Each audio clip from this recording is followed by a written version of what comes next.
আমাকে জামাতের একজন নেতা, শীর্ষ পর্যায়ের নেতা তাহের ভাই, তিনি নির্বাচনের আগে আমাকে ফোন দিয়েছিলেন। কারণ আমার দলের অনেকে জামাতের সাথে যেতে চেয়েছিল, প্রায় 80% চেয়েছিল জামাতের সাথে যেতে।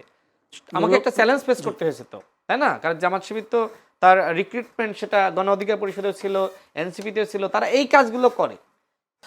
যদি মাহবাজিজ আপনি একটু করে তোলার চেষ্টা করছেন যে পুলিশ নিয়ে বিষয়টা, সরোয়ার্দী উদ্যানে পুলিশের যে মারমুখী আচরণ, আমরা একটা ডিসি মাসুদের সবসময় দেখি যে কোনো ধরনের আন্দোলন সংগ্রামে উনি বেশ সামনের দিকে এগিয়ে যায়।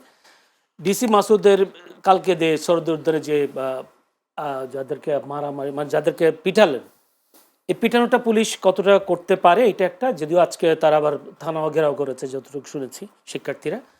পুলিশ এত অসহিষ্ণু হয়ে উঠছে কেন? আসলে দেখুন, মাত্র বারবার যেটা আমরা বলবার চেষ্টা করছি, 17 তারিখে একটি সরকার কাজ শুরু করেছে, আজকে 24 তারিখ।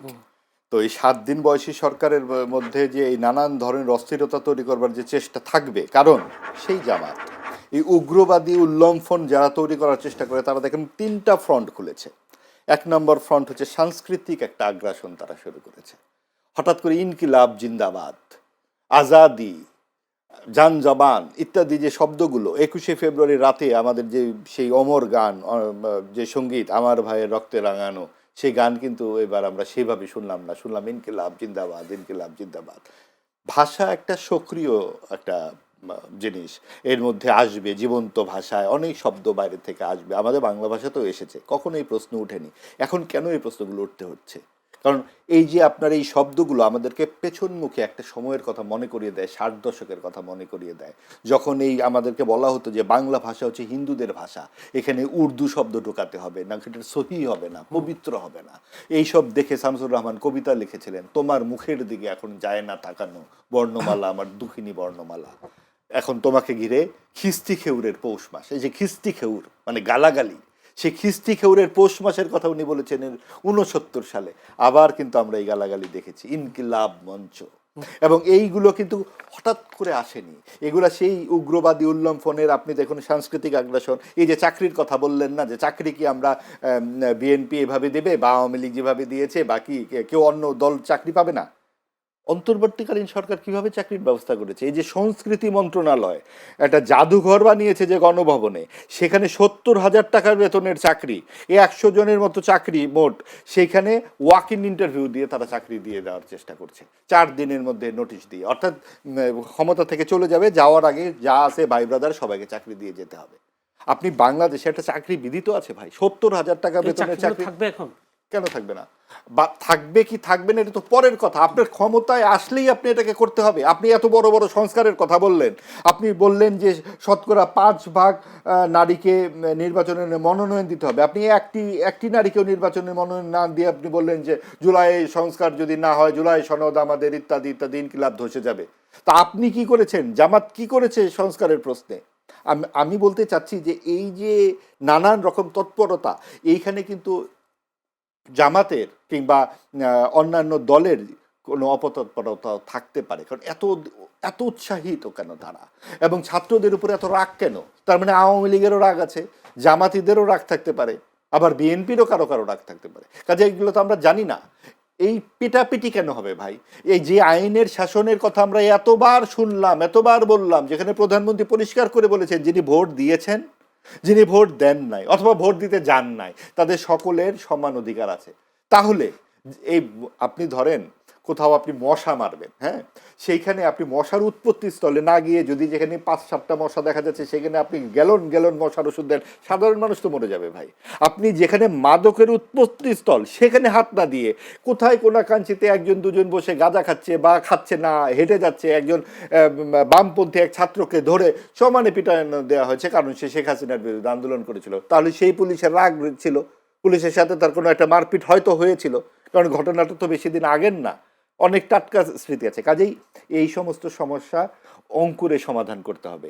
এবং লটারির আপনি দেখুন যে এদের চালাকি কিরকম, লটারির কথা বলা হয় না, আমরা ছোটবেলায় লটারি খেলতাম, আমরা ছোটবেলায় একটা লটারি করতাম এবং অন্যদেরকে হারানোর জন্য ধরেন লেখা হচ্ছে যে ধরেন উঠবে, কারো 10 টাকা উঠবে, কারো 5 টাকা উঠবে ইত্যাদি, দুটোর মধ্যেই লেখা থাকতো 10 টাকা, যখন আমার হাতে লটারির এই শক্তিটা থাকতো, অর্থাৎ রেফারিকে এখন লটারির যদি প্রশাসন হাতেই থাকে জামাতের, তাহলে লটারিটা যেমন হওয়ার তেমনই হয়েছে। হবে। কারণ লটারি তারাই করেছে, তাদের মতো করে সমস্ত কিছু তারা না, তৈরি আগে করেছে। আগে তো প্রশাসনে মানে যারা শিবিরের বা তাদের মতাদর্শে তাদেরকে বসানো হয়েছে, এখন সেটাই, লটারি তারপর করলে তো লটারি একই করেছে, হবে। তারাই তো করবে। আরেকটা জিনিস দেখুন, আপনি বললেন যে ফেসবুকের কথা তো কেউ বিশ্বাস করে না।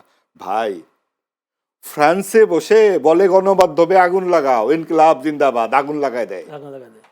আপনি ফেসবুকে বিশ্বাস করেন না, মানে লক্ষ লক্ষ মিলিয়ন, তাদেরকে রুটি রুজির জোগাড় হয়ে যাচ্ছে ফেসবুক থেকে, এবং সেইখানে তারা গরু জবাই করতেছে গণমাধ্যমের সামনে। আজকে এই গণমাধ্যম, কালকে ওই গণমাধ্যম, ফতোয়া দেওয়া হচ্ছে অমুক মুরতাদ তমুক সেটা। এবং ফেসবুকে তো এখন সব কোনো গণমাধ্যমের মাধ্যমে ব্যাপার নাই, আপনার বিরুদ্ধে 3টা কথা দিয়ে, আমার 2টো বাক্য দিয়ে তারা ছেড়ে দিচ্ছে। এই যে এইটাই তো মব সন্ত্রাস, এবং এর বিরুদ্ধে আমরা বারবার কথা বলার চেষ্টা করছিলাম। এবং অনলাইনে এবং অফলাইনে প্রচারণায় জামাতের সাথে অন্য কারো তুলনাই চলে না। তারা বিরাট বড় বাহিনী তৈরি করেছে। আপনি যে কোনো টক শোর পরে যে গালিগালাজের বন্যা বয়ে যায় তাদের বিরুদ্ধে, কিছু বলে বোঝাই যায় এগুলা কি অবস্থা। এবং এগুলা কিন্তু তাদেরকে, আমি তাদের দুর্বলতা নয়, এগুলো তাদের শক্তি, অন্যরা কেন পারে না। তারা যে সমস্ত প্রক্রিয়াগুলোতে মানুষের সাথে কমিউনিকেট করা যাবে, তারা তো সেগুলো শুধু নির্বাচনের আগে নয়, তারা 5 বছর ধরেই সেটা করে। তারা ছোট ছোট মক্তবের মতো পরিচালনা করে, পাঠ চক্র করে। শনিবারে আপনি কোনো গৃহকর্মী পাবেন না এখন বাড়িতে, কারণ কি তারা তখন মক্তবে যায়। এই 5জন 7জনকে নিয়ে এইভাবে মস্তিষ্ক ধোলাই করা হচ্ছে, এবং তাদের সামনে বলা হচ্ছে তোমার চাকরি নাই, কর্মসংস্থান নাই, তোমার দারিদ্র, তোমার ছেলে মেয়ের লেখাপড়ার সমস্যা, এমনকি তোমার পরকালের সুখ, সব কিছুই দিবে এই ধর্মীয় শাসন। কাজেই এই যে ধর্মবাদী রাজনীতিকে আপনি যখন মোকাবেলা করতে চাইবেন, আপনার কিন্তু বুদ্ধি করে এগোতে হবে, আপনি গণতান্ত্রিক মূল্যবোধ পরিচর্চা করতে হবে, এবং আপনার কর্মসূচি দিতে হবে। আপনি আবার নির্বাচনের আগে 1 মাস আগে যাবেন, এবার তো তাও কোনো রকমে সাম্প্রদায়িকতা, মুক্তিযুদ্ধের চেতনা আপনি রক্ষা করতে পেরেছেন। কিন্তু এই পরিস্থিতি থাকলে কিন্তু তারা কেন বিএনপিকে চাঁদাবাজি বললো বলেন তো? কারণ এই মুক্তিযুদ্ধের বিরুদ্ধে কি নিয়ে দাঁড়াবে তারা? মানুষের এই যে মানুষ যেই চাঁদাবাজি শব্দটা ভয় পায়, তারা করেছে। আমি একটা প্রশ্ন যদি রাশিদ ভাই বলেছিলেন, এই যে আপনি এতক্ষণ তারা বলেছেন তারা বিভিন্ন কি সভা টভা কি করে, এইসব কারণে কি তাদের ভোট বেড়েছে নাকি টাকা দিয়ে ভোট কিনেছে? না, সব কিছু মিলিয়ে আসলে হয় কি, ধরুন আপনি যখন একটা গেম আপনি খেলবেন, আপনি পাসিং করতে হবে, কর্নার কিক করতে হবে, পেনাল্টি কিক করতে হবে, অনেক কিছু সমন্বয় করতে হবে না? ঠিক একইভাবে আপনি যখন, রাজনীতিও তো একটা বড় ধরনের খেলা।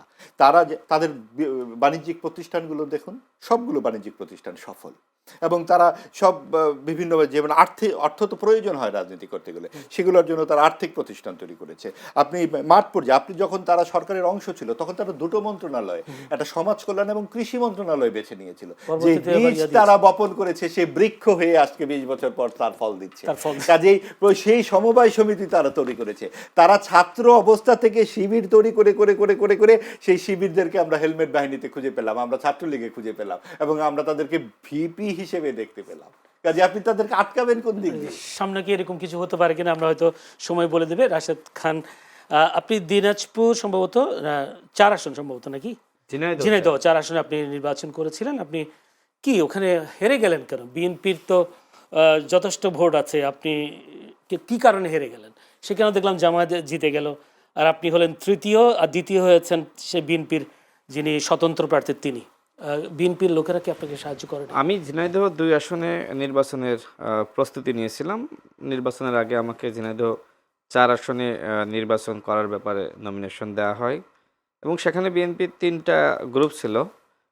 একটা গ্রুপ আমার সাথে কাজ করেছে, এবং 2টা গ্রুপ আসলে তারা বিদ্রোহী হিসেবে, একজন বিদ্রোহী প্রার্থী ছিলেন, তাকে আর একটা গ্রুপ সহযোগিতা করেছে। সব মিলে যেহেতু আমার জন্য এলাকা নতুন ছিল, বিদ্রোহী প্রার্থী ছিল, এবং বিএনপির আরও যারা নেতাকর্মী ছিল অনেকে দ্বিধান্বিত ছিল কি করবে।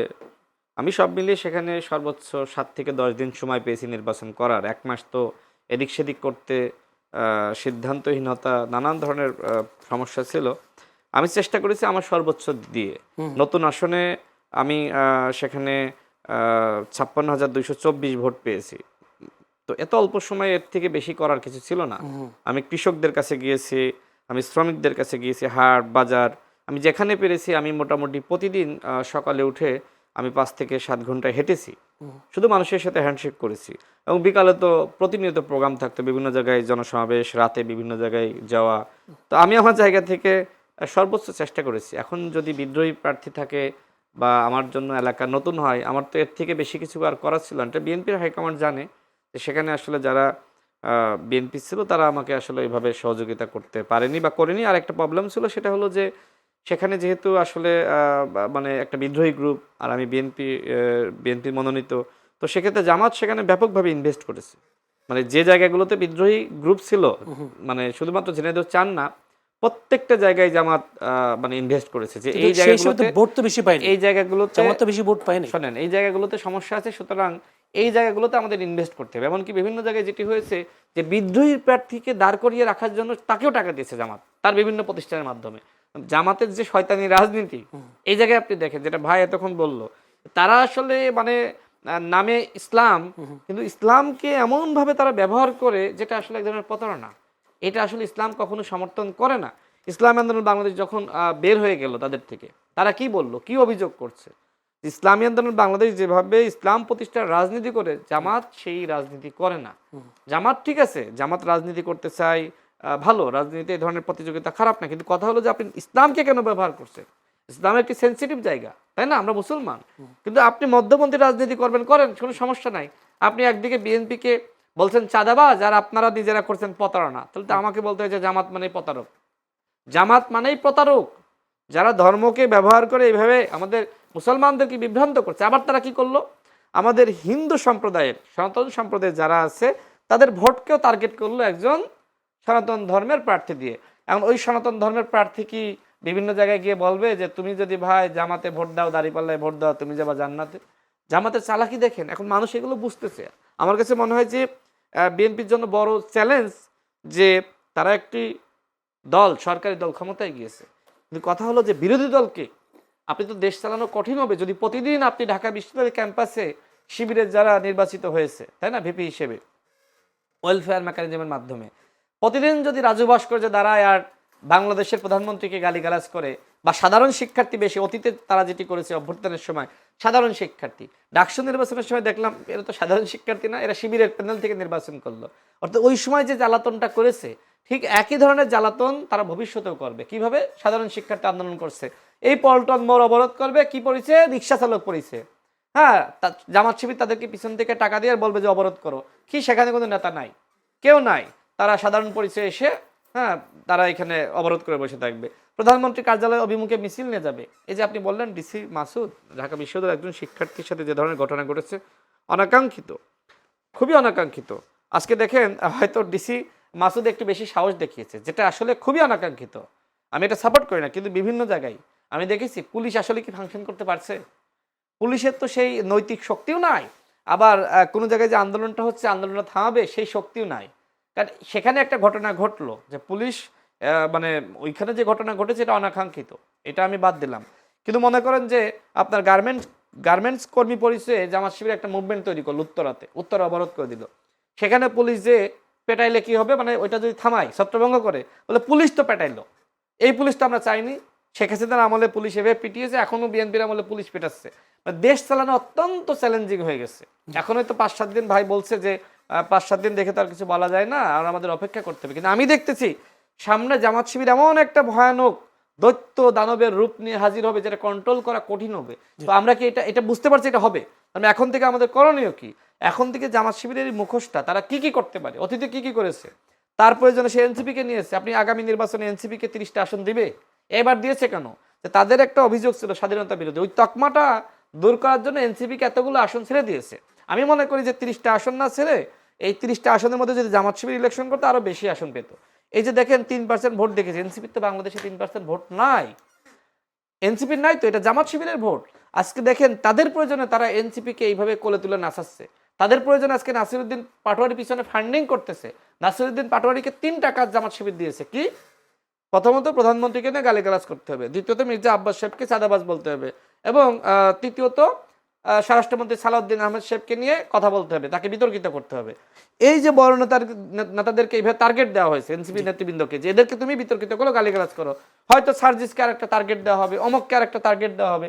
মানে এই যে জামাত শিবিরের পরিকল্পনা, এই পলিসিতে আসলে ভাই যেটা বললো যে তারা তো সেই 20 বছর আগ থেকে যখন 2টা মিনিস্ট্রি পায় তখন থেকে পরিকল্পনা হাতে নিয়েছে। তাহলে বিএনপির ভিন্ন পরিকল্পনা হাতে না নিলে এই চ্যালেঞ্জগুলো মোকাবেলা করা কঠিন হবে। বাট আমি দৃঢ় বিশ্বাস করি তারেক রহমান অবশ্যই এই চ্যালেঞ্জগুলো মোকাবেলা করার জন্য যা যা করার তিনি করবেন। জি, ধন্যবাদ আপনাকে। এনসিপির 3% ভোটের ব্যাপারে আপনার প্রশ্ন আছে, আমার একটা প্রশ্ন আপনি নিজেই বলেন। জি, আমি আমার প্রশ্নটা বলি, যে প্রশ্ন গণ অধিকার পরিষদ, আপনি তো সাধারণ সম্পাদক ছিলেন, মানে আপনাদের পার্সেন্টেজ কেমন ছিল বা পার্সেন্টেজ না থাকার কারণে? আমি গণ অধিকার পরিষদের সাধারণ সম্পাদক ছিলাম, এখন বিএনপিতে আছি। আমি কেউ কখনো বলেছি গণ অধিকার পরিষদ বিশাল বড় দল? আমি বলেছি বিএনপির সাথে 2022 সাল থেকে আমরা যুগপৎ আন্দোলনে ছিলাম এবং একসাথে আমরা লড়াই সংগ্রাম করেছি।